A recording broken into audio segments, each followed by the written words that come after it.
In today's video, I'm going to teach you how to sum comma-separated values in Google Sheets.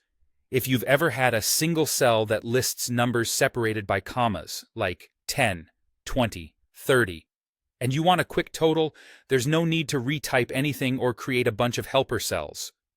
We'll use one clean formula that splits those values, turns them into real numbers, and sums them up in one go.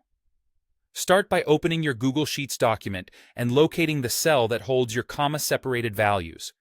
In this example, I'll refer to A1 containing 10, 20, 30, but use whatever cell your data lives in. Click into an empty cell where you want the total to appear, such as B1. Now type this formula exactly as you hear it. Sum, array formula, value split, A1, yan sao, yan, and press enter. You should immediately see the total. With our example of 10, 20, 30 in A1, the result will be 60. Here's how it works behind the scenes. Split takes the text in A1 and breaks it into separate pieces wherever it finds a comma. That returns a mini table of values.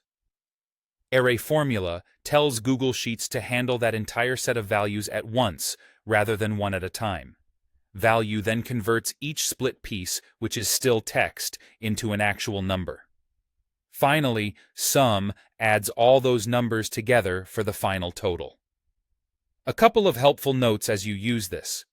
If your list includes spaces after the commas, like 10, 20, 30, the formula still works because value ignores leading and trailing spaces when converting to numbers.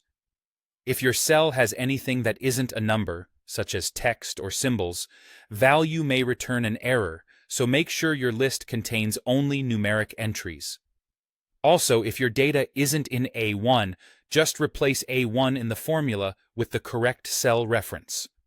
Keep the comma in the split function as the delimiter, since we're splitting on commas. If you press enter and don't see the result you expect, double-check that you typed the formula with matching parentheses and straight double quotes around the comma. Depending on your spreadsheet's locale settings, you might need semicolons instead of commas between function arguments, but the structure of the formula stays the same. That's all there is to it.